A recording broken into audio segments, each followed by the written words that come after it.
աշխատունակ անձանց վարձատրվող հասարակական աշխատանքի դիմաց աջակցության տրամադրման ծրագիրը հաստատելու մասին։ Զեկուցող աշխատանքի և սոցիալական հարցերի նախարարի տեղակալ Աննա Ժամակոչյան, խնդրեմ տիկին Ժամակոչյան։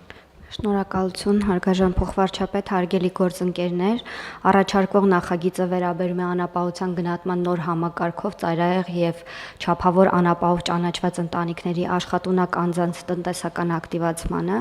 եկամուտների ավելացմանը եւ զբաղվածության ըստ էության ապահովման ու խթանմանը։ Հիշեցնեմ, որ այս նույն շահառուների համար անցյալ նիստին, կառավարության նախորդ նիստին հաստատվեց զբաղվածության առաջին ծրագիրը իր 3 բաղադրիչներով եւ այս առաջարկվող նախագիծը ըստ էության այլընտրանք է առաջարկում առաջին նախագծին շահառու չդարձած կամ առաջին նախագծի հնարավորությունը չօգտագործած շահառուների համար, անապահով ընտանիքների աշխատունակ անձանց համար։ Ուրեմն այս նախագծով ըստ էության մենք մեր շահառուներին աշխատանքի տեղավորելու համար աջակցում ենք գործատուներին, հետևյալ ոլորտներում աշխատող գործատուներին՝ քաղաքաշինության եւ ենթակառուցվածքների պահպանում, այդ թվում սոցիալական ենթակառուցվածքի օբյեկտների, դպրոց, մանկապարտեզ, բժշկական հաստատություն կամ սոցիալական պաշտպանության շուրջօրյա խնամքի հաստատություն, միջհամայնքային, ներհամայնքային ճանապարհներ եւ այլն, սոցիալական եւ համայնքային ծառայություններ տրամադրող կազմակերպություններում, այդ թվում կարող են լինել միայնակ տարեցների խնամքի կարիք ունեցող անձանց մասնագիտություն չպահանջող ծառայությունների մատուցումը, գյուղատնտեսություն եւ անտառային տնտեսություն, այդ թվում գյուղատնտեսական արտադրանք, մշակաբույսերի աճեցում, անտառապատման աշխատանքներ, խնամքի իրականացում կանաչապատման կանաչ տարածքների, մշակույթ եւ զբոսաշրջություն, այդ թվում հուշարձանների խնամք եւ այլն, կրթություն, այդ թվում ուսուցիչների օգնականների ուսումնական հաստատություններում տեխնիկական մասնագիտություն չպահանջող աշխատանքները։ Բոլոր այս ոլորտներում գործունեություն իրականացնող կազմակերպության կամ համայնքի վարչական շրջանի կողմից կարող է ներկայացվել ծրագրային առաջարկ, եթե նրանք գործել են ոլորտներում առնվազն 3 տարի եւ ունեն տարեկան միջին առնվազն 10 աշխատող։ Ծրագրի տևողությունը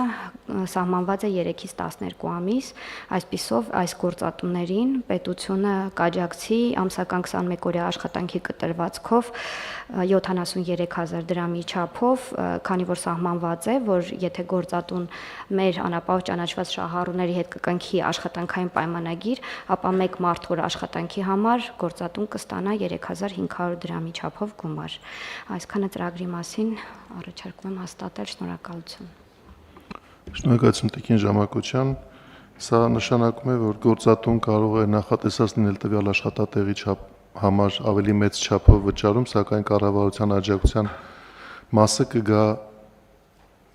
մասամբ փոխհատուցելուն, ինչ կարգով է գործելու, հիմնական կարգավորման եղանակը ինչպես է լինելու։ Այո, շատ ճիշտ է, մենք նախատեսում ենք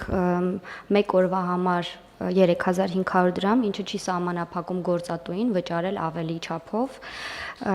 եւ դա կախված է հավանաբար աշխատանքի բնույթից։ Այս ծրագրի առանձնահատկությունը այն է, որ այնուամենայնիվ այստեղ մասնագիտական աշխատանք չի պահանջվելու այն աշխատանքների համար, որին մենք աջակցում ենք։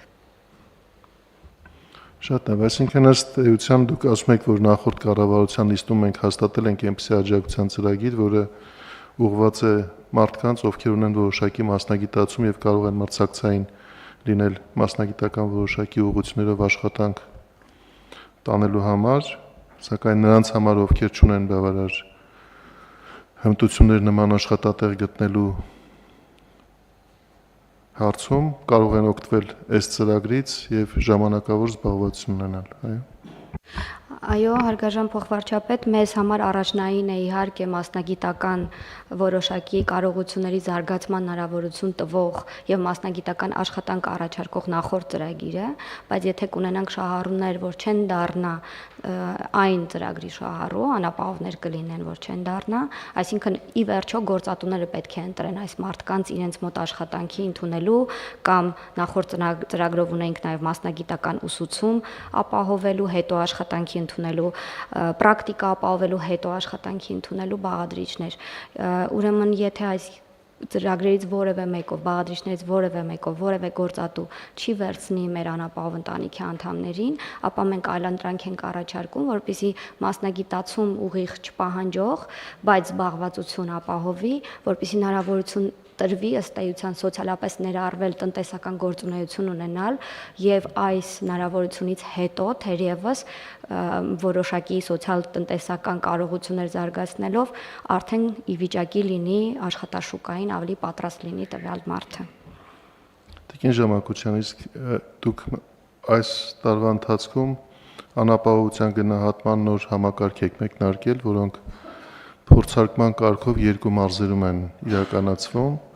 Այդ համակարգի կիրառությունը եւ այս աջակցության կիրառությունը իրար հետ ուղղակիորեն կապված են, թե այս աջակցությունը կարող է իրականացվել նաեւ այն մարզերում, որտեղ դեռևս անապահովության գնահատման նոր համակարգը ներդրված չէ։ Քանի որ այս զբաղվածության միջոցառումները եւս պիլոտային են, ապա կապակցված են պիլոտային մարզերի հետ, այսինքն Սյունիքի եւ Կոտայքի մարզերում անապահովության նոր համակարգով անապահով ճանաչված ընտանիքներին կվերաբերեն միայն։ Շատ է, սակայն ընդլայնման հետ միասին իրենք կիրառություն կստանան նաև մյուս մարզերում։ Հարցեր, հարգելի գործընկերներ։ Հարցեր չկան, ովքեր են դեմ նախագիծը հաստատելուն։ Դեմ չկա, նախագիծը հաստատված է։